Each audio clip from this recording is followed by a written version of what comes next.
Are you there? Are you really there? I am here, finally. We did it. They said it. They said it would never happen, and I said no. We're gonna make it happen. Well, you keep throwing curveballs at me and changing the schedule and It's just like the old days, right? Just like the old days. yeah. Got to be Well, ready. you gotta tell the audience to turn their Spanglish on because I just came back from a long time in South America, so Oh no, it's gonna happen. this will be our first bilingual episode. You speak your native language, and I'll translate everything you say. It's not even Spanish, it's literally Spanglish. It's like every time I go there, people make fun of me because I'm Spanglishing, and when I'm here, half of the people understand me. Wait, Of course, what? where were you, and what were you doing? Well, it's a long story. I'm sorry, we don't have time for that.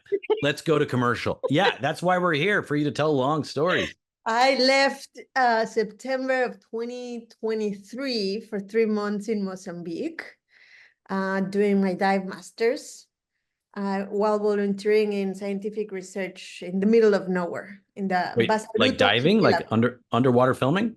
Yeah, you must know I'm a scuba diver because I do underwater cinematography as well. You know this, stretch. I remember that now, but So then I was like, you know what? I want to continue doing my education in diving because I also want to volunteer in conservation.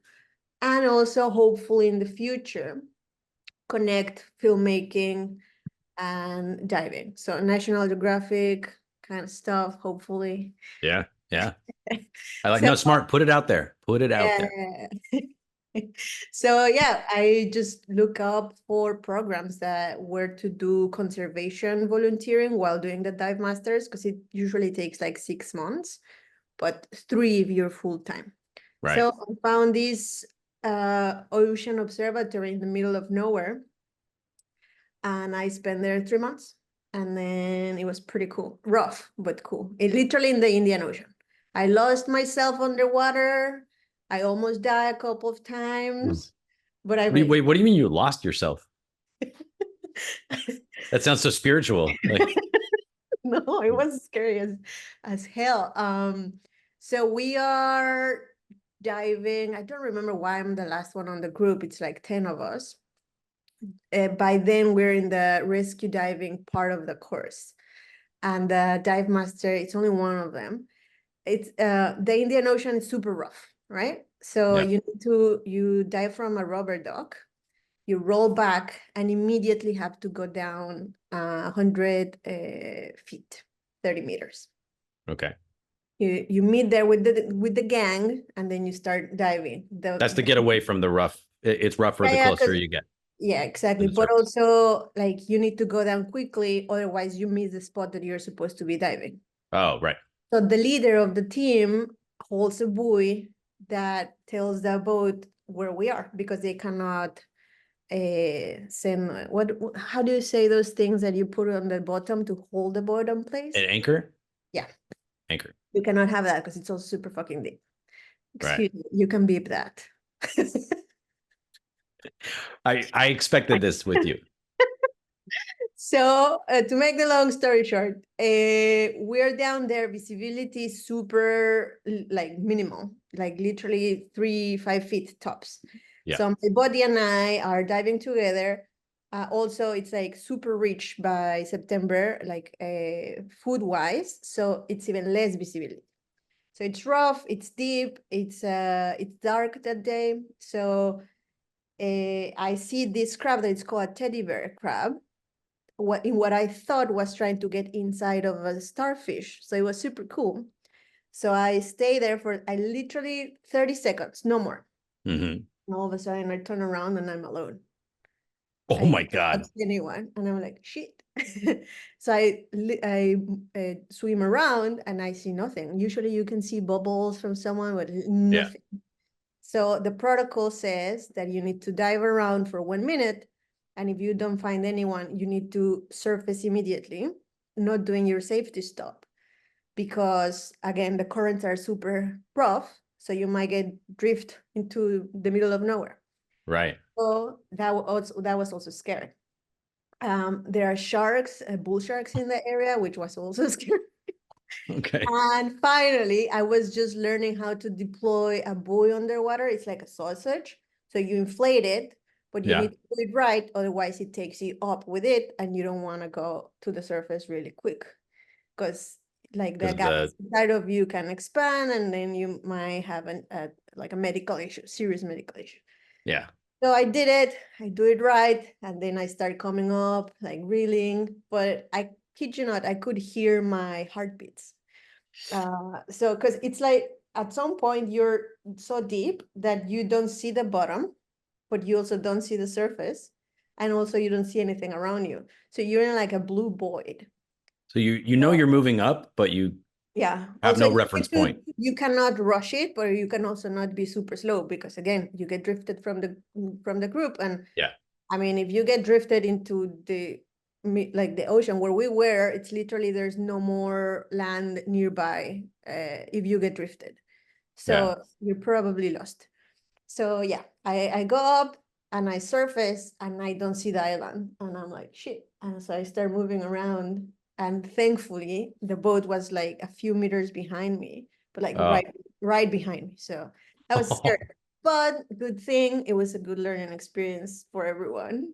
I now know I can rescue myself also. But yeah, Were couple. they already on the boat? Yeah, because like my body alerted the dive master of that moment. So they Hmm. also they swim for a minute, and on their side, they also have to go up. So it was scary, but cool in a way. What's going through your mind when you're down there, when you're like going up? Are you just thinking survival? Are I mean, you this is gonna be funny, and you then need to have her side of the story. don't say you thought about me. No. Oh, okay. All right.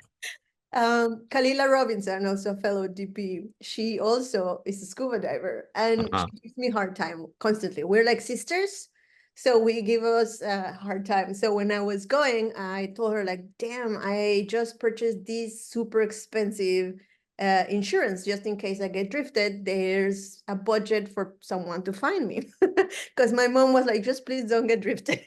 Oh my God. So like get a proper insurance. So I was like, I just spent pay $1,000 on the most expensive insurance. So Kalila was like, that was a waste of time. If you get drifted, no one's gonna find you. Like you're dead. Don't pay for that. And literally when I got lost, it was like, I'm not proving Kalila right.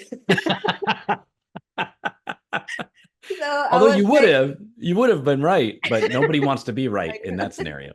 so Yeah. I literally the whole time was like, one, I promised everyone back home I wouldn't die, because they're always thinking I'm gonna die in some weird ass situation. And Yes. second, it was like, yeah, no, Kalila cannot be right on this one. So That's amazing. See, you need motivation in life in any way that you can find yeah, it, right? exactly. And Like a friend, that's but I kid you not, that was literally what I was thinking. It's like I cannot do this to my sister and my mother, because they were like, they're always thinking I'm dying. yeah. And Kalila, of course. And then do you not tell your sister and your mother this story afterward? I did not tell Okay. anything about it, because it was not only this time, another time, not that I got lost, but again, it's super choppy and the currents are hard. So we were doing another rescue portion where you take a diver to the boat in rough conditions. But in this case, it was like extremely rough, like choppy, super tall waves. And I'm trying to find out what's my best buoyancy control. Like I'm trying to get better at that. But it's very cold, so I'm taking the 7 millimeter wetsuit. But when it's dry, you basically become a buoy. And as I already mentioned, in this case you need to roll down and go quickly down. Yeah. The protocol, thankfully, says that the boat cannot turn the propeller on for like 5 minutes, because sometimes there's divers that cannot go down. In this case, I have little weights and I'm thicker, literally. So I roll back and I'm not going down. And all of a sudden, like the choppy ocean is bringing me closer to under the boat. So I'm Oh trying no. to go down and I see the boat literally here, like, and I'm trying to go down and I'm not going, and all the air is outside of my VCD. And then I turn up and the propeller hits my mask like this. Bah! Oh my God. Nothing happened to me, thankfully, but the coach of that moment like saw me and like dragged me down. Like we were both like, excuse my French, shitting our pants, because yeah, it was like the proper angle for nothing to happen. Yeah. Yeah. So that happened, then the getting lost. So I mean, you're in rough circumstances. It's only normal that those things will happen. Like other things happen to other divers, but you're learning how to survive in these cases. And yeah, but I couldn't tell them because they were like super stressed out. Plus, my mom got a seizure. So Oh. I didn't want anyone to be more stressed about me. So I told them everything was fine or whatever. So when I returned in December, I tell the stories, but before that, no. I feel like after that first one, where you got left down there and you figured it out, you should just pass. You should just like get the full, here's your diploma. You're a master diver now. Move on. Yeah, but it really helped because then when we were doing the dive master and we're taking people less experience on excursions and whatnot, we then knew what to look for, like who was gonna get lost, who would have issues with deploying the buoy, that kind of stuff. So it actually helped. So Yeah. I became a better diver. So if you want to go diving with me, I can keep you alive. After these stories, yeah, of course. No. But if I survive, I can make you survive as well. You know what? I'm like, we'd have to start like a few steps behind diving, and I've never been a very good swimmer, which has been that's like been a big insecurity of mine. Like I never had, like, as a kid, my parents never took me swimming, so like now it's like I can survive in a pool, but I'm always like a little like So Well, one of the people there, we were all like, are you kidding? Because he was usually my buddy in half of the rescue course. So I was like, I don't want you to be my buddy anymore. We learned that he learned how to dive before knowing how to swim. And really, we were doing the acting when you're acting like you're dying. He was very good at it.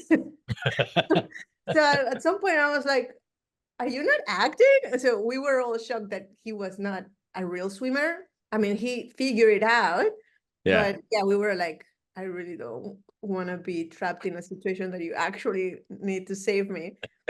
We love him. He's a great rescue diver, but yeah, he was scary to know that when you're also like learning yourself. Oof. It's just like actors, how they put on their special skills a bunch of things that they don't actually do I mean, because they're just like, I'll figure it out if I get the part. honestly, I think it's very courageous of him. Like he had dreams. He did not have the basis, but he continued trying. And he was traveling around the world doing his bucket list. Like what did you call the one thing that you run from a cliff and jump with like Oh, with the hang gliding, like yeah, like this? Yeah. he did that on a bunch of other things. So Oh, okay. I Wow. If met he does that, but he can't swim, it's crazy. He's got range, bottom of the ocean to the top of the world. yeah, Damn, he's like Tom Cruise over there. yeah, All right. Well, so this is our kind of like sports edition, yeah. like Save extreme yourself. sports. Like yeah, after school film crisis, find This is yourself. way after film school. If you can't find work, become a Well, master diver. And wait, it so you could actually kind of started like that. Like really? after not the dive master part, but like I've always wanted to do conservation and nature documentaries. That's kind of what brought me to actually do film school. Because I Okay. have a bachelor's in communications. I always wanted to be like steering and all that since like very little. Um, the summary of the story. So I love documentaries. I love nature. We learned that I am very good learner visually, but normal school was not for me. Yeah. Later, we learned I have ADHD. So when I want to go into marine biology, my parents were like very conservative in a way. So you stay home until you get a certain age and then you can go. So start here, but it's like the middle of the country, the desert, so no ocean. So I started to do science in communication because the biology courses there were nothing interesting in what I wanted to do.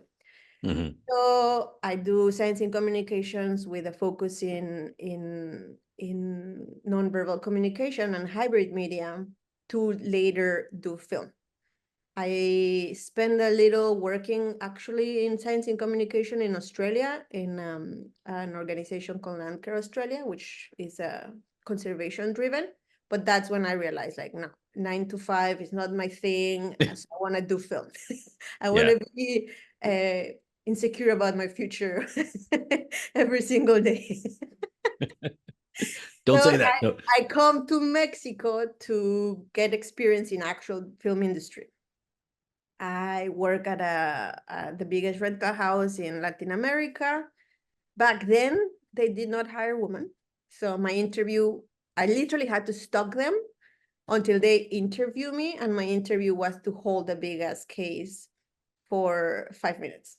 And then they were like, well, you have to work like a man. And I was like, dude, I'm most likely more like of a man like than you are, but Wait, literally, like they were like, hold this for 5 minutes, and if you can, yeah, because they were like, this is probably in Mexico, when you work at a rental house, you also are part of the crew.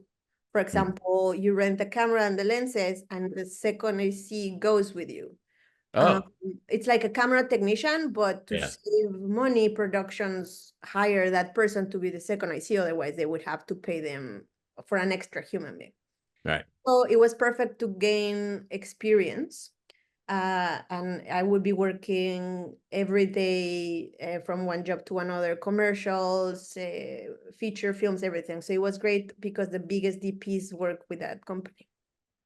And did So you learn? So were you learning just by doing that? By learning about yeah, it cameras? was literally hands-on, and I need to earn my spot, right? Because they didn't want me there, most of the men, because for the majority of them, they used to work in construction or taxi drivers, that kind of stuff. And someone helped them get into that company, but they to earn the growth. So to work in the camera department, you already spend like 5-10 years of your life learning. Yeah. But I literally, when they interviewed me, they were like, okay, now you need to go to the owner and ask for their permission to work here. I told them I only want to be here for like a year and a half so I can go to my master's. So for the majority of people there, I did not earn it. I was just like I had a favor. So they didn't want to help me. So I need to earn their respect. So it was hard. So half of the time I'll be like, okay, I do your job, but you teach me while I'm doing it. So they get the pay, I'll get the learning. That's how it was. But I also had to work in the rental, putting the lists together, because for commercial, sometimes they send the list and the commercial happens the next day. So you as the technician have to put all the equipment together and make sure that it's functional, because no one did the prep. It's like very quick pace. For features and narrative, they do go do the prep, but sometimes for commercials, they don't. The camera rental needs to do it for them. So it was great learning experience. Intense. So that allows me to come to AFI, and then cut to 2020. Hold on, slow down. You're skipping skipping over all the good parts. You said they didn't hire women, right? So you had to convince them, and you had to win them over, right? Yeah. How hard was that? What was like the worst harassment you got in a way, or did you just instantly become one of the guys? So first of all, the manager of the camera department, his name, they nicknamed him Ram, and a grumpy old man. He passed a few years ago, but I learned to love him, and I think it was mutual. At the beginning, I didn't know why he was so rough on me, because he was like, "You're just being mean," but he was trying to prepare me for what was coming. There, you don't get paid in 6 months from your first job. So he told me that he was literally treating me how other people would treat me, because they did not trust a gal to be able to carry the weight, because it's very physical. Like Right. the cases that you're carrying, for example, one lens, the 24-90 of Optimo, it's very big, and the case is even bigger. It's literally like a human being, the weight. And I didn't have my card, my AC card. So I literally had to carry it in on my shoulder because the other guys didn't let me theirs because they needed it for their work, or they didn't. I was taking also job opportunities from them. So it's very competitive. So at some point, an older guy is told by Ram that he needs to take me and teach me. And he was like, literally like, no, she's probably going to be too weak or too slow. She might not understand anything. So I overheard that, and I literally screamed from the other room. It's like, come on, I'm stronger than you. You're old, and like, I'm going to help you. So, and they By the way, I laughed. love that you have not changed in all this time. Yeah, because that's exactly what you would do now. Yeah, like no shame. And I was like, I understand. I don't know. I respected them. So in a way, they didn't, when they get to know me also, they started respecting me. But some people, again, did not wanted me there. For example, another kid that was working at the camera house, the department, sorry, he was not getting sent to set because he needed to earn it. So again, you put together all the equipment, the lenses and everything. So I needed to do that to earn a few days on set. And one time the manager Ram tells me, like, you send the wrong lenses, because some DPs are very particular with the lenses they know, and they send the serial number. I want this cook, this range with these numbers, and you need to make sure that you send those. So he's like, what the fuck? You did not send the lenses for this big ass DP, no? And I was like, no, man, I send them. A couple of times that happened, and one time I'm like, I'm sure like this kid is doing something. So I pretend to leave. I finish my day and I pretend to leave, but I go to the back. This is like an airplane warehouse. It's massive, right? And like one row is like Costco. One row has this, another row has that. And at the back, they had all the filters, and no one went to the filters. So I'm there like hiding. And I see him open my box. And I remember they were like the cook lenses. And I see him take one of them. And I'm like, you bastard. So I wait for him to go to the back. And I grab him and I was like, I grab him from the neck, and he's like, you little shit. You don't do that. And if you do that again, like, it might get physical if that's the only way you learn. So So he was like intentionally doing this just to mess with your reputation. Because like, if you don't send the right equipment to this DP, there's a reason for you to get fired. So in a way, he wanted me to be out of the picture so he can start going to set. Because again, so yeah, I basically was like, okay, if you want to do this like man, you might beat me, but I'm gonna give you one or two well put. Huh? I'm not proud of that, but it was like, what else do you do? I already tried to do half of them. So it worked. But yeah, for other people, literally, I would get like harassed.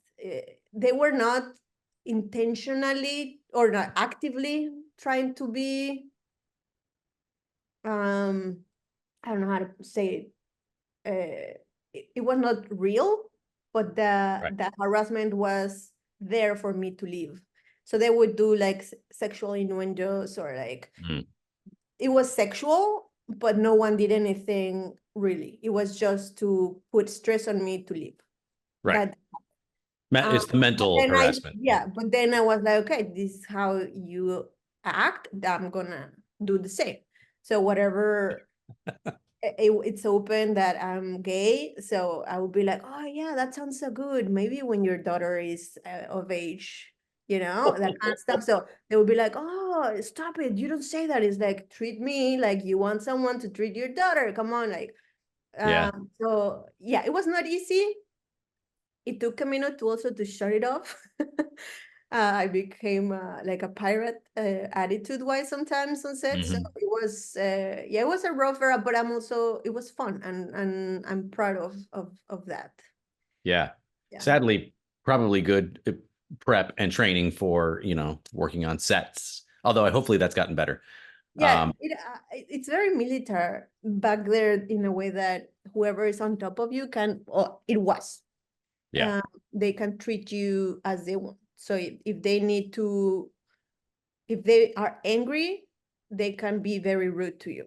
Yeah. So you can be humiliated half of the time. So I did, that was hard to shut off, because I did learn how to react very roughly. So when I was here, sometimes at AFI, you are working with people that not like they are not even working, they are volunteering for you in exchange of experience. And by then I was already a quite good AC, and I learned to be very specific in my workflows and maintain the equipment, this and that. And sometimes when I explain the workflow or how things were supposed to be managed, some people didn't get it, and my attitude or my response was how I learned. So it was, I had to learn again to be kind, because I didn't like that version of myself. So Is that what you learned when you came to school? yeah, because it's different here. It's not like no one is getting paid, everyone is doing it out of passion, and half of the people who are working with us in your cinematography department, they are there to help you too, and they are also gaining something out of it. So there's no reason for you to treat them anywhere anything different than kindness. But yeah, again, you're programmed in one way, so it was hard for me to rewire that. Yeah. I All right. think for most people, because you're at AFI, I think everyone is really thinking that this is their shot and they need to prove themselves. Yeah. And for some, it's like, including myself, like you put all your resources in that basket, so you don't want to mess it up. So your passions are high, you're tired, you want the respect of your peers, you want to make your family proud. So there's a lot of emotional intensity in there. So sometimes when you're on set, plus the tiredness, the stress of actual set, makes you not be your best version. But I think that's part of film school. In a way, you learn how, like, it's not the end of the world. If you don't get it all, it's gonna be fine. You have to figure something out, because that's also how it's gonna happen outside. And you cannot be mean or grumpy all your life. So Film school feels like it's like there's a third of it is like the technical part, right? Which you can teach, and a third of it is like the art and craft of it, which you can kind of work on. And then the other third is the interpersonal relationships, right? We call it collaboration, which is like you just have to learn it by going through it and failing and going through it and failing and then going, oh, or you just never learn it. Like some people just never are good at that. I actually remember when we had the inductions at AFI, they were like, oh, there's psychological support. And I literally was like, it's film school. Like, take it easy. Don't be so dramatic. Because we also had like the earthquake, what to do in case of earthquake. And I I was like, remember that. Yeah. people are very dramatic here. Well, you know, but then artists. some of the people, even like the toughest humans, were really going to therapy at AFI. And to me, that's the hardest part. It's like you do put your heart and soul and you give your best, but no film requires anyone to lose their mind for real or to lose your happiness.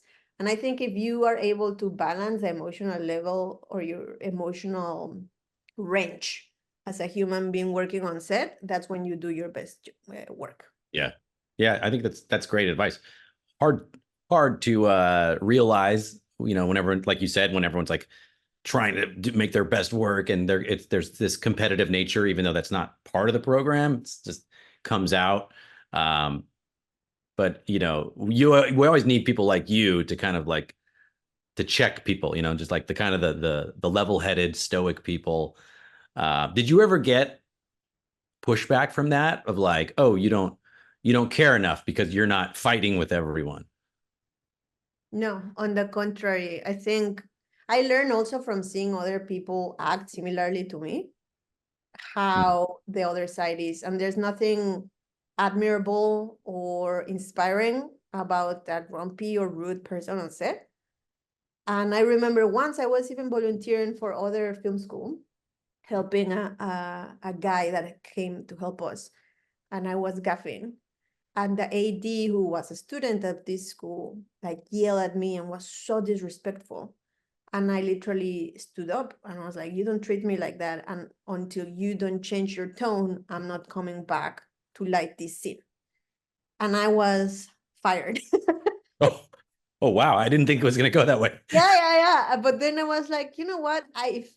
If someone that treats people like that, it's more important on a set than someone that stands up and is better at what they're doing, because at this point I was already quite a good gaffer.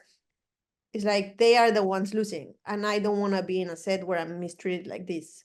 Yeah. And experiences like that were the ones that opened my eyes, and it's like there's no reason for me not to make an enjoyable experience for anyone on set. That doesn't mean that to this day it's not hard for me sometimes when you're like really trying to get a shot or something is not working, that you cannot have a tone or whatever. Like, I'm not saying it's the right thing to do, but sometimes it's like it's very hard to regulate tone, emotions, and move fast and whatever. But I do try every day to be kind and a better version of myself than I was on the previous set. Because I think if you're not having fun or making it enjoyable for other people, you're not truly a teammate, Yeah. because you don't know really what the other person is going through. Yeah. Yeah, you're right. I always try to remind people when I see like, fellows like stressed out over thesis and they're crying. You remember those days, right? You just walk by them in the parking lot. Try to go like, remember when you just wanted to go into this because it was fun? Yeah. Because it was like hanging out with your friends and making something. Yeah. Like that's what you got to remind yourself of that. Yeah. That's why you're doing this. And to entertain other people with your work. Mm-hmm. It shouldn't be taken that seriously. But so I want to go back one last thing about like your experience working with that camera house, because you said they serviced all like the top DPs in Mexico, right? So did you get to work under any of those like amazing people that we know now and learn from them? Um, yes, but also I am terrible with names, and back then I was very ignorant about who were the biggest DPs. Like, I knew movies and I knew work, but Yeah. I didn't really care enough about who made the movies, Yeah. because this was actually a question Lighthill asked me in my interview, who are your favorite DPs? And I was like, to be honest, I don't have none, because I don't care enough about who makes the movie. I care about the product. The And answer is Stephen Lighthill. it That's was the a real, answer. it was a real answer, but I have come to learn that even though it's an honest answer and it's a fine answer for some people, I think that knowing who makes what and seeing their career, you also learn of how they are learning. So it's a different way of observing someone's work. Yeah. If you are seeing the movie as an individual product, it works.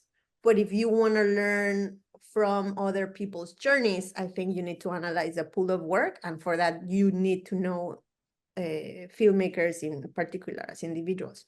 So yes, I did work with some, but funnily enough, some of them I had no clue who they were until later. But I do have a favorite one, who was the sweetest human being. And to this day, I consider my mentor, Carlos Hidalgo. He's one of the biggest names down there, and he has done a lot. And he gave me my first opportunity to work as in the camera department. It was before I entered the rental house.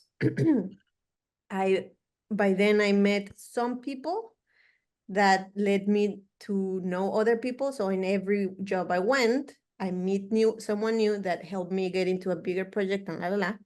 So I did behind the scenes for a movie called Cantinflas. I don't know if you know Cantinflas. He's No. a comedian from the golden era of Mexican cinema. He has Ah, like a little mustache, and it was like every sounds like Mexican, me. Yeah. Latin American, every Latin American knows him. So Okay. they made a biopic of him, and Carlos DP'd it. Ah, And I was doing behind the scenes, and I kind of sometimes would get close to the camera people, and they were like, get away, you're not cool enough. So one time he asked me, my name and what did I want to do. And I start telling him like, oh, I want to be a DP. So if you have anything to share, please, I'm here to learn. So sometimes he let me like take a peek and he would explain to me what he was doing. And since then, like he just opened his knowledge and his heart to me, and he gave me my first camera operator job with a Phantom for a cookie commercial down there. So like that kind of stuff. Nice. He's the sweetest person, and he helps a lot of people get into it. Yeah. That's great. Yeah. So you did get to shoot a little down there because obviously you had to apply to AFI with a reel, right? Very little. Like I Very had little. stuff from college. Mm-hmm. I was mainly an editor and a producer doing Oh, little I didn't know documentary. that. Wow. Yeah, but I was afraid of cameras. So in my last project, I was like, you know what? I'm gonna do it because it's now or never. It doesn't matter if I fuck up. It's a cool project, whatever. So we did a documentary about female taxi drivers, which were not a thing back then. It was only like 4 in the city. My sister makes fun of me because I have this. It's like an old person's. I love it. I love it so much. So yeah, I shot that with another student, and yeah, I fell in love with it, and it was like, yeah, I think camera is my thing. So I start shooting a little things here and there, but really I didn't have a lot of experience. It was mostly hybrid media, meaning like I would shoot something and using my graphic design and editing work, I would do like animations. Mm. So when I'm at the rental house, I earned the chance to rent from them. So they would let me use whatever they had available for little price. And that's how I shot my short, which I used to apply to Ah. AFI. It was about mariachis, like young kids, because mariachi 15 years ago was not a thing that much. It kind of lost their Oh, mojo for a minute. So yeah. young people were not learning the craft. So for a while, you would only see like older men and very few females, but very few young people. So the documentary was about how to keep it alive and why some young men were still doing it and a few gals. So yeah, but I see it and it's cute. It was a cute attempt, but I mean, I think good enough I to mean, were be. you doing everything? You were the DP? Were you also like the Uh, director? I work with a producer friend of mine, 2 producer friends of mine who were actually producers. So Mm. they were super kind to help me. And some men from the rental house who already liked me, they came and helped me one day to AC, one day for this and that. So Yeah. yeah. Is that what you showed on Reel Day? No, and I remember what you said, 'cause I start with nude from an abstract art piece. I help a painter. Um, she needed some abstract art to be part of her museum in Querétaro, where I'm from. She needed a video to be one of the pieces. Mm-hmm. So she explained to me what each abstract painting was about, and I had to represent that with images, visual moving images. And some were about a woman dancing, pretending to be the ocean. And yeah, I remember, I mean, I like those, and that's what I start with. Oh, I remember. Yeah. And literally you come out and it's like, what nudes or something. And it was like, oh my God, this guy. Do you So remember yeah, that day though? Because it's like the second day of school, and it's everyone's like showing stuff for the first time. A lot of times, first time seeing it on the big screen. There's a lot of like anxiety happening and kind of like comparing yourselves to each other, even though that's not the point of it. What was going through your head that day? I was so, I don't know, I had imposter syndrome, Yeah. because some of the people's work were like so amazing, and like actual, I think there's a DP, Joshua from my year, and I think he had like someone Metallica or something in their reel, and I was like, or I don't know, like some beautiful work from everyone. So seeing my stuff and knowing how it got made, I literally was like, do I deserve to be here? So I think honestly, that day, even though I know you don't do it anymore, no? No, I don't do it anymore. Yeah. I think that day is what made a lot of people break and be so insecure about themselves that that's why the emotional drama happens after, because they are so insecure about themselves. Because yeah, it's literally you're comparing yourself to some people that have been doing it forever and some people haven't done it at all. So Yeah. it was hard to manage, like the insecurities about like, and then the pitch day, and some people don't get Oh yeah. paired. So that week is very rough, and I think it makes a lot of people break, including me, I think. Including me. You I don't was break. so You just depressed made that after clear. I was so depressed after pitch day, because I remember I wanted to work, I think, with Rosita, and she got paired immediately with Fabian, one of my dearest friends. Yeah. And their first short was amazing, very beautiful. But yeah, everyone that I really wanted to pair with was immediately taken. And then there's a bunch of people that I didn't even remember. So yeah, it was. The leftovers. But the beauty of the structure here is like making 3 films is, Yeah. you know, people notice you then after your first one or your Yeah. second one, and then your work speaks for itself, right? Yeah. No, I get what it is, because it's also, it really prepares you for outside. Like that's how it's gonna go. The cool people get paired first, regardless. Yeah. And also people that are alike will pair because they enjoy being together outside of set. That's, Hmm. I think, the reality of it, because you're on set so many hours, but the preparation and everything, it's so long that you need to enjoy who you are with outside of set, because otherwise it's miserable. Yeah. So what was the biggest learning curve when I talk about like the 3 big, like the technical, the artistic, or the interpersonal? To me, it was human relations and emotional regulation of myself. Mm, um Again, I was also very insecure half of the time, but I also knew my potential. I don't want to sound cocky, but to this day, like, I know what I'm capable of. So when I'm not getting it, it's very frustrating. And I yeah. think one of the toughest emotions for me is frustration. And this I also learned while in therapy. This might help for other people with ADHD. Frustration and emotional regulation is extremely hard. And Mm, that's how a lot of kids are diagnosed, based on how they react to frustration. So it's a biggie. So it's not a joke that frustration is a thing for people with ADHD. So sometimes you don't know how to regulate it. So immediately you just explode or get angry and want to kick mm. someone, that kind of stuff. So yeah, for me, human interactions and also evaluating myself and who I wanted to be was the biggest lesson at AFI. Yeah. Then I did learn, I mean, every cinematographer who has been through the program now is like how much you learn about the technical aspects and like the set experience. It was literally a before and after. Like, I had no idea how to actually work with any lighting equipment. Um, my OCD with cabling. I work a lot as a best girl electric. So that gave me a lot of experience of how to do distro Yeah.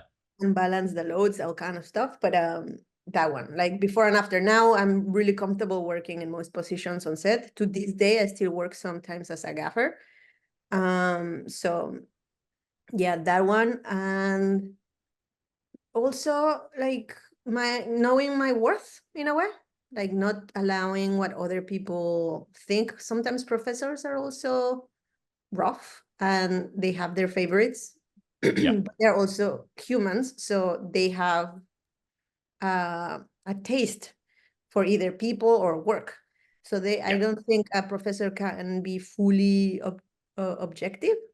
So not putting them in a pedestal, like respecting their opinion and whatever, but also not putting in a pedestal that they can define who I was as a filmmaker. Uh, so those 3, I think, are the biggest for me. That's very well said. Because yeah, they are human, and what they're, judging you on is something subjective, right? Which is art. So they have their own personal tastes. It's always going to come out. What about the thing that a lot of people have to adjust to, especially at this school at AFI, which is getting critiqued, and in a very brutally honest way, and in a way where you can't defend yourself, where you just have to take it. Oh, How did you adjust to that? How did you take that? I think that is the best part of the screenings, the Thursday screenings. I don't know if that's still happening. Yeah, narrative workshop. So necessary. A lot of people don't take that well. My background helped me take it. Because again, ADHD, I'm a queer gal since I was born in a very conservative environment, so I never fit in. So I constantly had feedback, but also I got in trouble.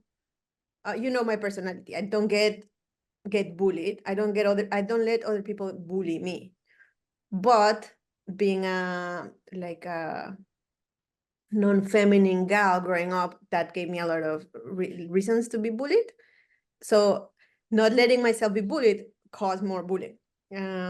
So yeah, I was constantly at the principals, that kind of stuff. So I was in therapy a lot, thanks to my family. They knew I needed the emotional support, plus the frustration as a child.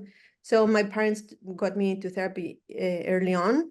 So in a way, feedback and learning where you can improve and how you could be better in general, that was part of my life growing up. So that doesn't mean that it's not hard to hear it, but in a way I kind of had experience with it. But I never really felt bad about the feedback. In my class, at least, everyone was respectful of how they gave you feedback. So it was not to be rude or any personal vendettas. Everyone was very professional about it. So the feedback that you would get was actually very useful. Yeah. Because that's the other half of what you're learning is how to give feedback, right? Yeah. Yeah. I don't know if you remember, but everyone laughed about me when I stood up every single time because a lot of people. Because you're short, so you But had to be also, heard. I always felt that when you're saying especially things that you don't like about a film, like not seeing people to the eye and hiding yourself in the crowd was not honorable. So in a way, it's especially if I'm not saying something positive, I want you to see who's saying it in a way of showing respect. But yeah, everyone laughed. Every time you hear the seat unfold or whatever, it's Jessica. Jessica standing up I love that. It's honorable to own it. Yeah, that's how it should be. You should stand up and own your comments. Yeah. I mean, if you're saying something, own it. Yeah. Wait, I talked to Lauren Gutierrez. You know Lauren, right? Last week or 2 weeks, and I asked her about this because you're both you're both shorter people, and I can say this because I'm short, but and I asked her if it was There's ever. nothing wrong with being short. No, there's nothing wrong with it. But what in American culture, it says if you're telling someone they're short, it's almost like an insult. People sometimes quiet down when they say the words like that. It's well, that's how I felt. But it's a quality. It's more sensitive for men to be considered short. I don't know why, but I've accepted it. I'm good with it. But I was asking her because she likes to operate a lot. I said, is it ever a challenge? You're shorter and you're operating I don't know. It felt like a legitimate question. And she was like, no, that's what Apple boxes are for or whatever, So to you, the same question, is it ever a challenge? I mean, if you have to do a walking shot, slow, because if there's a rocky move, powerful, there's no it's easier.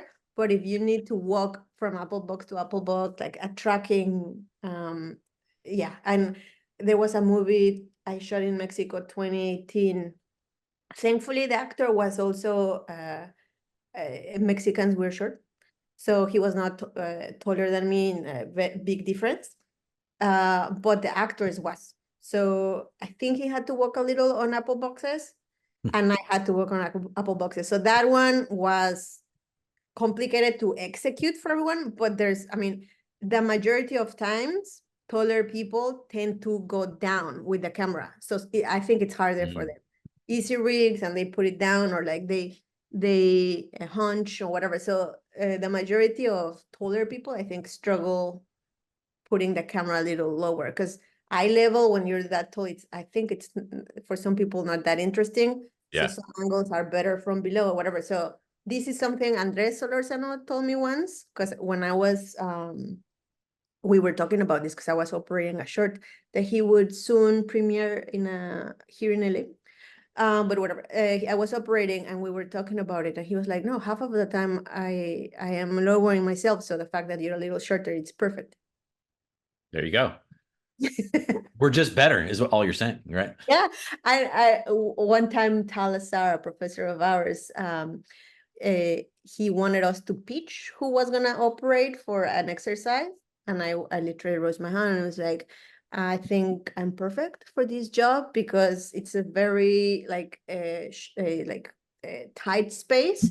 So having a shorter person allows you to put more equipment in places or whatever. And he was like, that's kind of very good. You got it.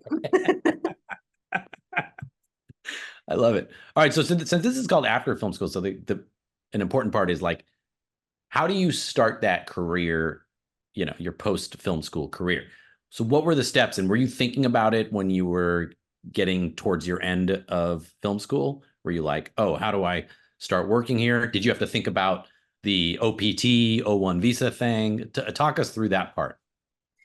I think okay, my experience is as a foreign ex-student.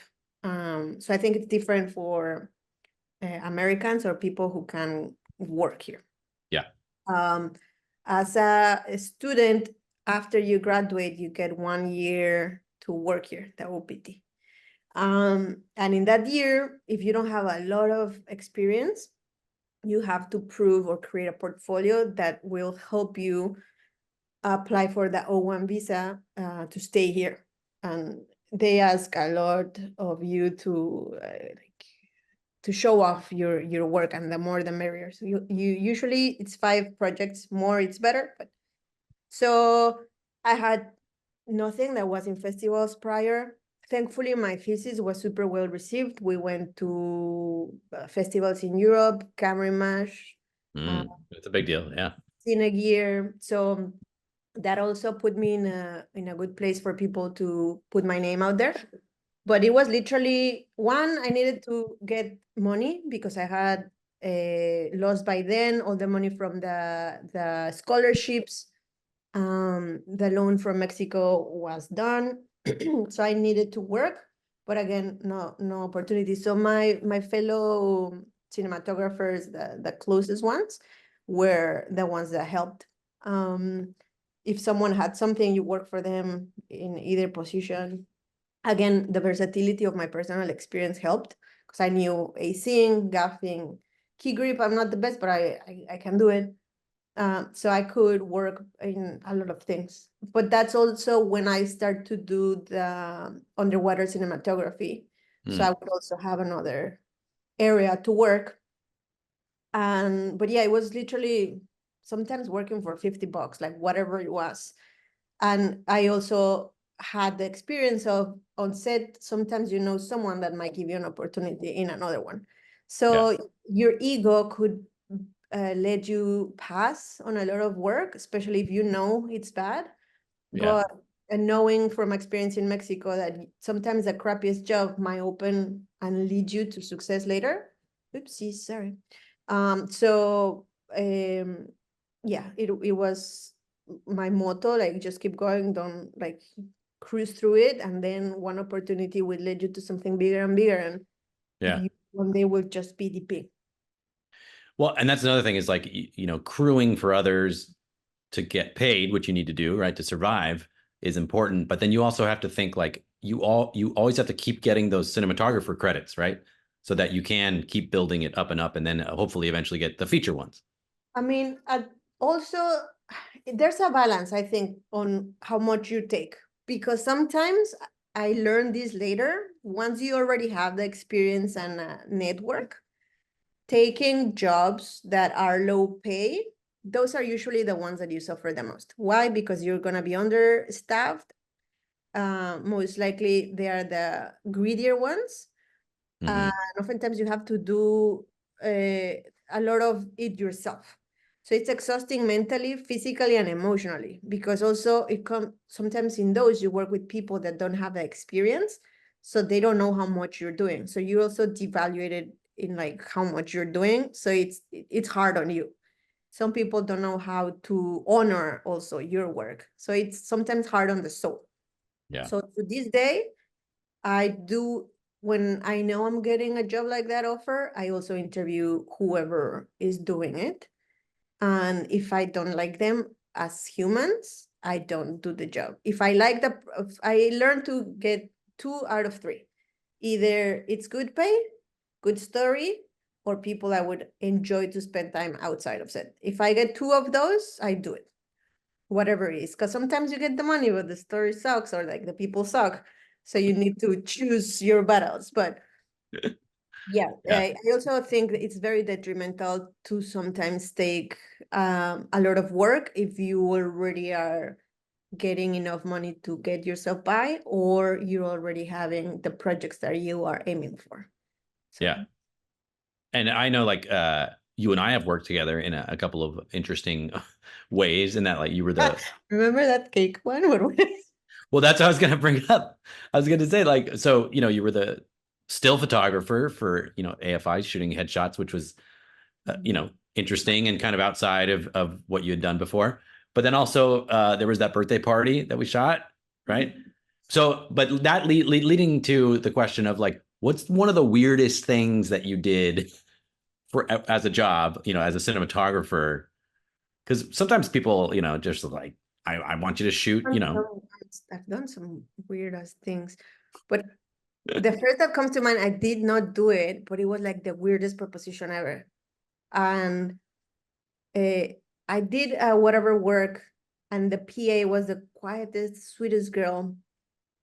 Cut to 6 months later, a year later, I don't remember. She hits me up and is like, I have this project that I would love you to be part of. When can we meet to talk? Because I would like to like explain it in person. I was like, oh yeah, let's go to a bar that's around my house, around the corner. But it's the acoustics suck. Tabula rasa. Oh yeah, I know. You don't hear anything. Yeah. So she's there with her boyfriend. They're 2 super shy human beings. So half of it, I was like, what? They spoke very quiet.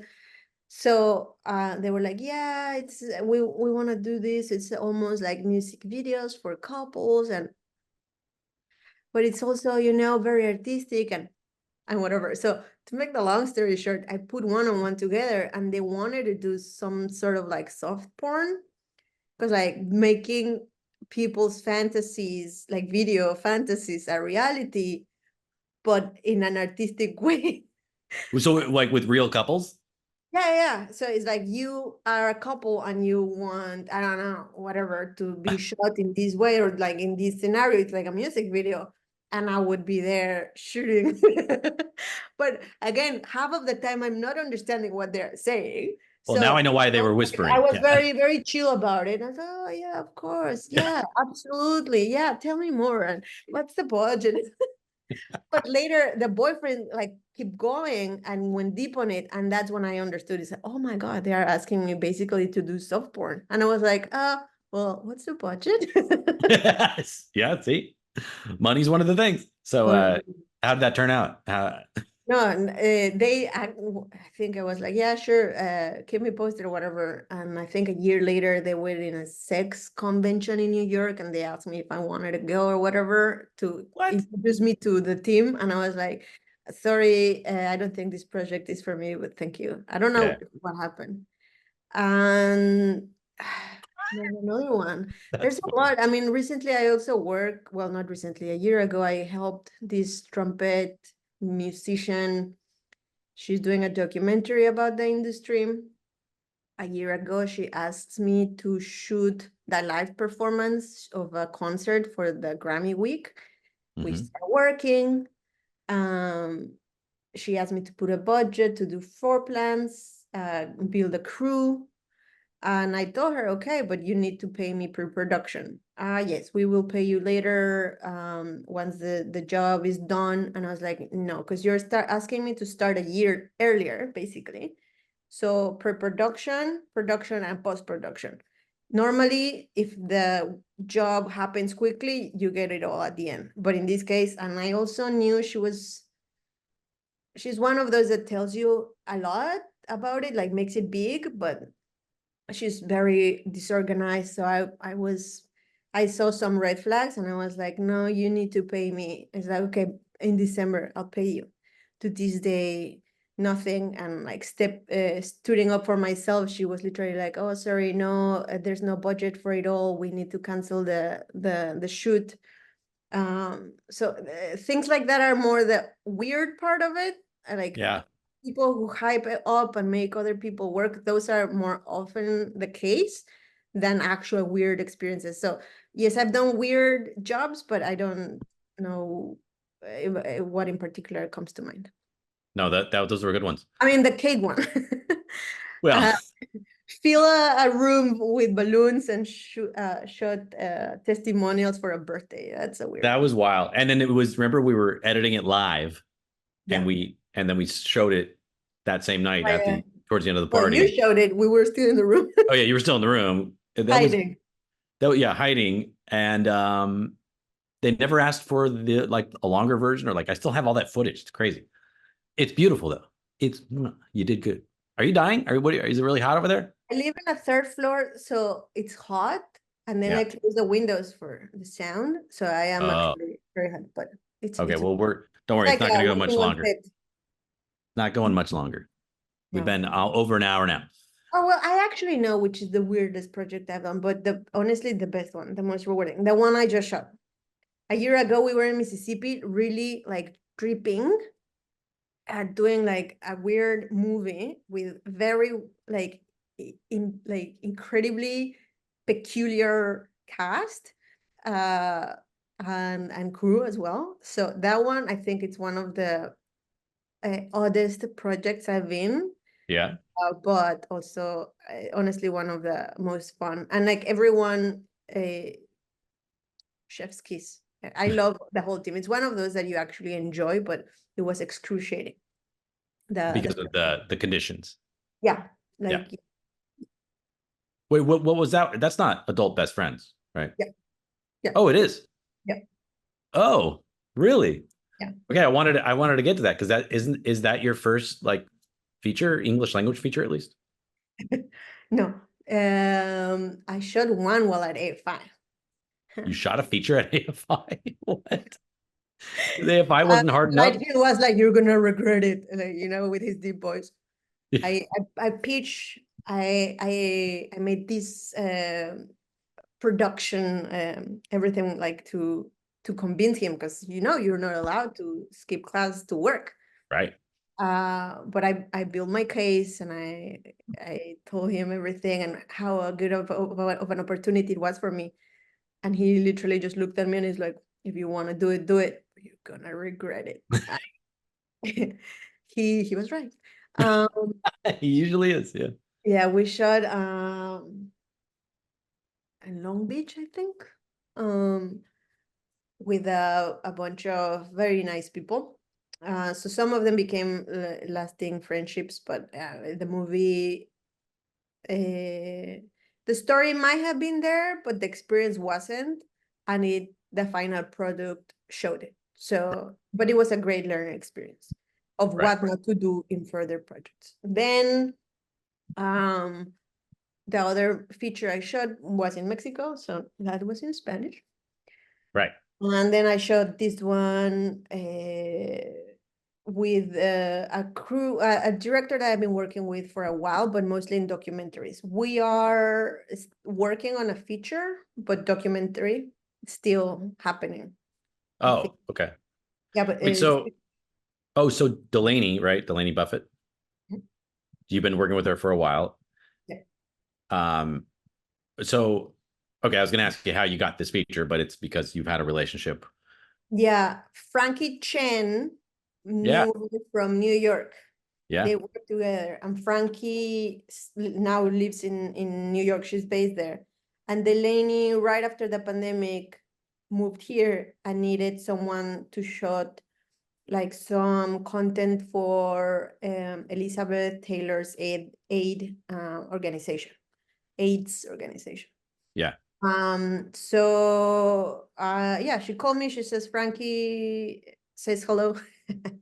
And yeah, anything that is related to Frankie, I do, especially if she recommends this human being.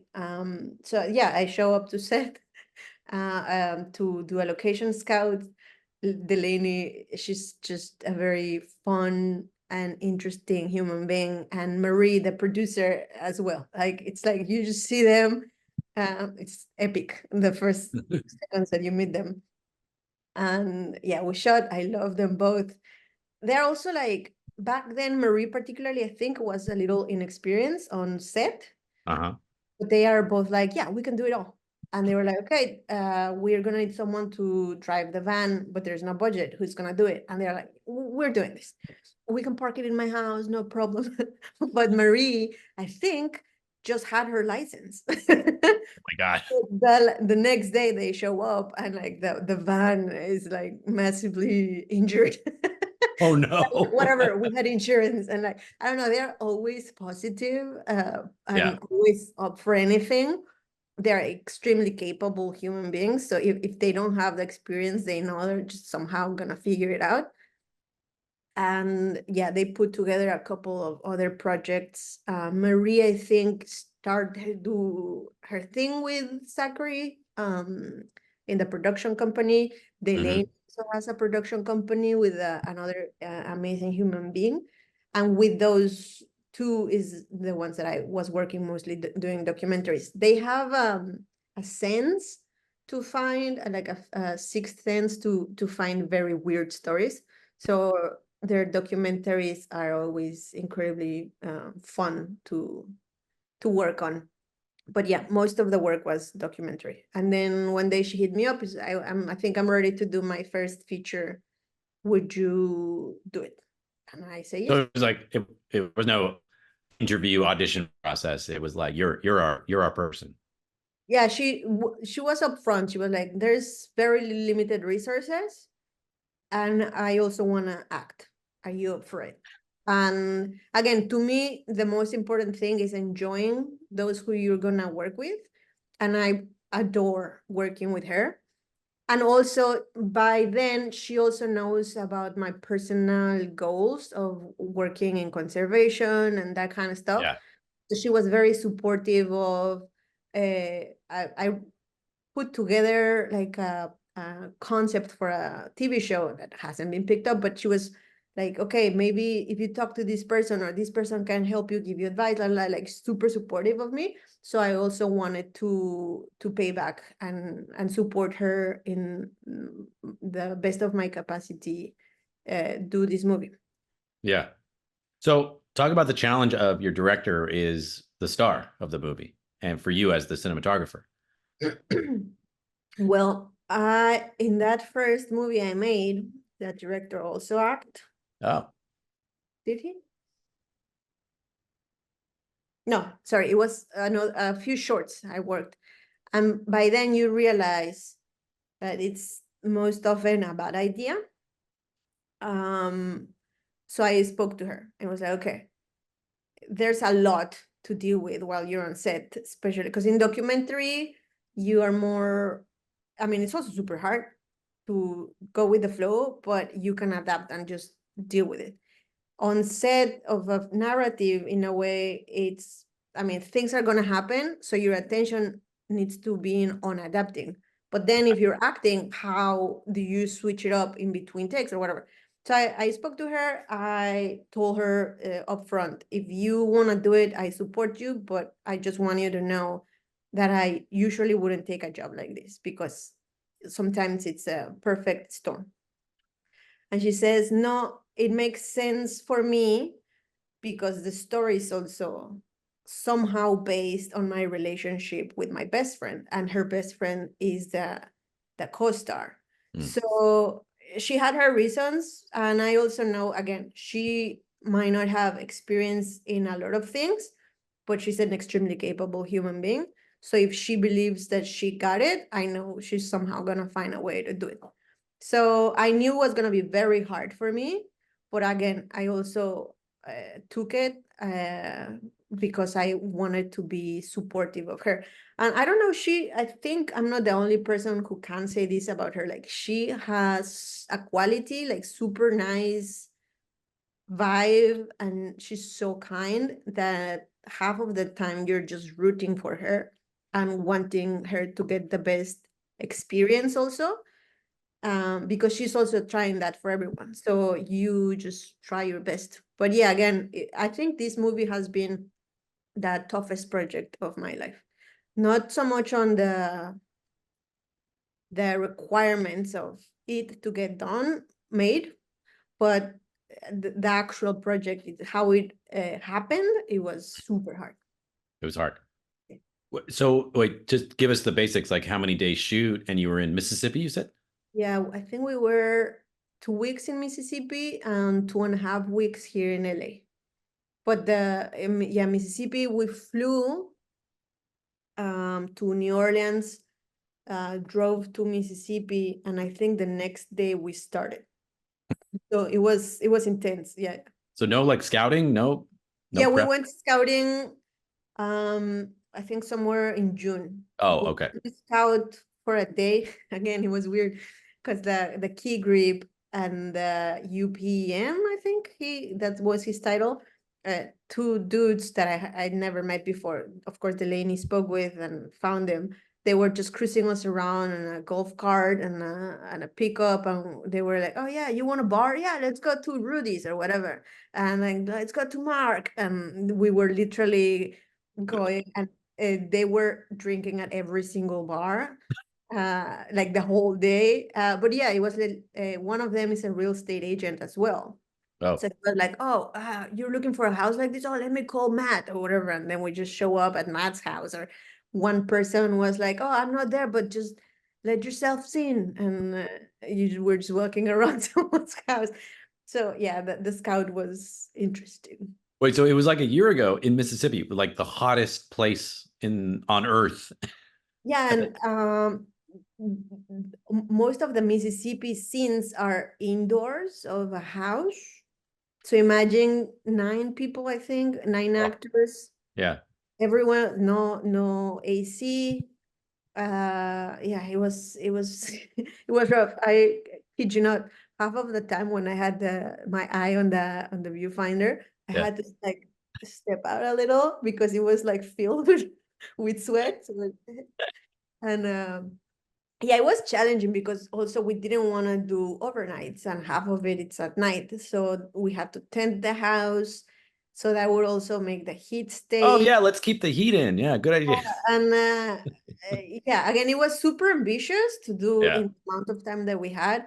Also with the reduced experience crew, the heat, there were also some personal things going on that make it had an emotional load for some of the main people, the brains of the operation. Yeah. So I don't know, it was, yeah, very, very hard. Plus, also, I was literally trying to prepare to leave to Mozambique because I also had to find someone to stay here at my studio.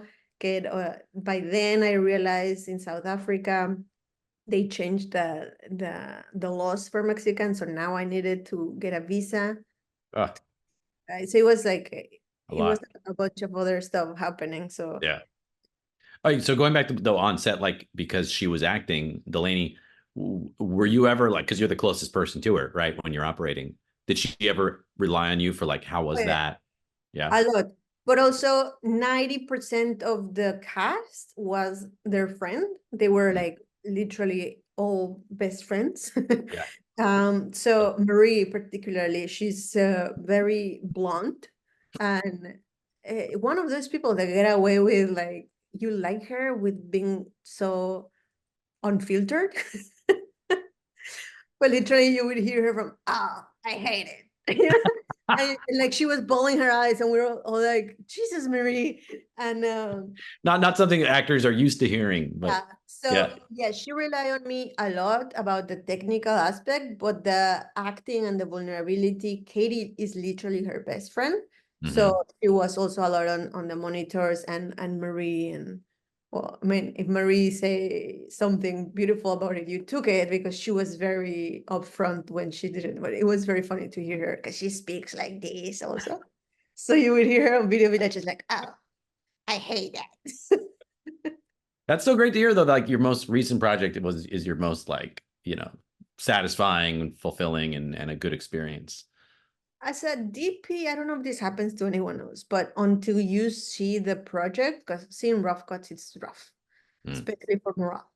But I think I don't want to be arrogant, but I know what I'm capable of. And sometimes when you don't have the resources in time and budget or equipment to get there, or what like circumstances happen to delay you, or something happens always that you cannot get things done the way you want, it you don't question yourself, like, and if you're doing it right, if you're actually as good as you think. So I had actually seeing it on the screen, because I was also in Mozambique half of the post-production. I couldn't attend the color in person because I was in Colombia. I was waiting for my visa to get renewed every 3 years. Um, so I couldn't come back. So we did color remotely. So I'm there in a closet with the computer, also relying on the colorist and Marie and Delaney. Um, so the first time I actually saw the color as it was supposed to be P3, it was on the Tribeca screen. So it was very rewarding to watch and to actually be proud of it. But in the meantime, I was second guessing myself a lot. I was like, did I do it right? Did I Yeah. do my best? Could I have done it differently? And with the majority of my projects, I actually see them as, oh, I could have done way better. Like Yeah. opportunity to be better. I don't know if this happens to most, but most of the time I feel proud of what I did physically and how I conducted myself.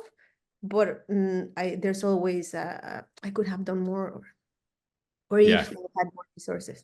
No, I think that means that you are an artist. That that's always my favorite quality in someone, no matter how accomplished they are. It's like they are always like, I could have done a little better. Could have done. That's what's Yeah. going to push you, as you advance in your career. So don't lose that insecure part of yourself. That's all I'm saying. I don't, it's insecurity, but I don't know. Like also you see the work of your peers and like Yeah. people that you have actually seen how they work. And for example, Kalila, Fabian, Andres, Eli Aronson had a movie also there. Yeah. And I wasn't able to attend because I landed the day that they premiere. But like knowing how good they are, and when you see people's work and you actually see and admire it, and then you're coming from almost the exact same timeline. So Yeah. it's like, when am I gonna be able to do something? I mean, Eli is killing it, right? He just got the Warner Brothers movie Yeah. with the But you said Costa Eli? family. Yeah, Eli Aronson. Oh yeah. The movie that just came out is like Yeah. big budget. It's funny because I'm in Colombia seeing all the trailers and whatever, and it's like, oh, that actually looks cool. I want to watch it. And then he posted something about Tribeca, and I was like, I want to see what he's been up to. And I click, and it's like the Watchers, no? I was like, damn, I always knew that he was gonna kill it, but it's like, don't kill it that quick. What else? You need one to pop off, and it was the one that he did with was it the goat baby or something? Yeah, Yeah. yeah, that lamb. Yeah, that's what it was. Um, We were but also doing something weird with him in Santa Clarita, also a summer. Was one of the hottest, I think, on LA history. And it was with a prosthetic pig or whatever. It was literally like a pig on a chair. really, I was like, what are we doing? what are, I mean, movie making in general, just like anytime you stop and you go, wait, what are we But doing? 90% of the time you're sweating. You're Yeah. sweating and you're uncomfortable. Let this be a lesson to you. Anybody who's thinking about like a career in film, it's sweaty and uncomfortable. Yeah. Wait, so adult best friends, it's done. What is happening with it? Festivals? Yes, and they are trying to sell it. I don't know Okay. where I honestly unplug myself when it's my work is done. So I don't know. They're trying to sell it. It's promising. Yeah. The reviews were fantastic. So yeah, it's on the next step. Hopefully theatrical release or streaming soon. Yeah. And I don't know if we're allowed to say this. We can cut this out if we want, but Delaney Buffett is Jimmy Buffett's daughter, right? Mm-hmm. Who, Jimmy Buffett was like, I don't know, did Jimmy Buffett mean anything in Mexico? Did you know who he was? Uh, I knew the song like Yeah. Margarita. Margaritaville, yeah. But I had no clue. And it's funny because how I learned about him, I was walking towards Figaro on Vermont, and there's a record store like vintage. Yeah. I know it. I know it. Yeah. I already knew her a couple of times working on the Liz Taylor AIDS Foundation. And I passed by and it says something Buffett, and it was like what to me look cowboy or like southerny. Yeah. And I was like, oh, it kind of looks like Delaney. So next time I see her, because it was the next day, I was like, is your like, are you something about? I saw this record. Are you related? Because they look like. She was like, yeah, it's my dad. But she's very quiet. Like I thought she didn't want to speak about it, so I didn't continue. So I asked the producer, who's great friends with her, is she not comfortable with it? Yeah, of course she's proud, but also I don't think anyone, I mean, a lot of people that attend to AFI that they are Oh, family yeah. who I think that everyone wants to be known as who they are. I Yeah. mean, so I don't really know what the deal is. She's Delaney, and I don't think we spoke a lot about it, but she's very open about her life also, and like her family. I think by now in this process, I met a lot of her good friends and some of the family members. So she's very, once you're a team member of her, she opens her life. Yeah. But I don't think she conducts herself in any way of like, oh yeah, I'm Jimmy Buffett's daughter, because Right. she wants to do make her own path, I think. Yeah. But you have to ask her. I really don't know. Yeah. Well, what's nice is she's making a path in a whole different art form than what her Yeah. father did, which is, how do you follow in footsteps, in the same world? So, I had my first job was with Frank Marshall and Kathleen Kennedy and producers who did like all the Spielberg movies back in the day. That was before I worked at AFI. And Frank Marshall was best friends with Jimmy Buffett like his whole life. And so, as like an employee, we went to a lot of concerts. I just remember like box seats at the Hollywood Bowl. So like Jimmy was always a presence. And then like, yeah, it was very sad that he passed away last year. Just seeing it through someone that I knew, Frank Marshall's eyes, like that was his best friend for such a long time. I hope it's not wrong for me to bring this up, but and I think I told this to Delaney after the premiere. In a way, when we were shooting the movie, I know he was sick, and Delaney, for the permits that we got from, it was a strike. We couldn't delay the movie, so knowing what was going on behind the scenes and how she conducted herself, like she was so positive all the time and doing her best and working so hard, makes me admire her even more as a human being only, because she never, even it was all challenging and tough and sometimes exasperating, she was the one person that never lost it, and she was always kind and giving her best. So I think knowing what was behind the scenes makes me admire her and appreciate her as a human being even more. That's really beautiful. Yeah, that says a lot about her. Yeah. Um, all right, we're gonna wrap this up, but like let's talk like film school. Is it worth it? You went through it. It's To I me, mean, can you say like where you are now, all these, your career, which to me, is just starting. Yeah. Can you attribute it to film school? To me, I think it was the perfect path to where I wanted to be. And the experience, I mean, I'm a hard ride, is that how you say it? Like ride hard? What's the expression when Of you what? Wait, what are you trying to say? love something? You're like a hard ride of something. Oh, whatever.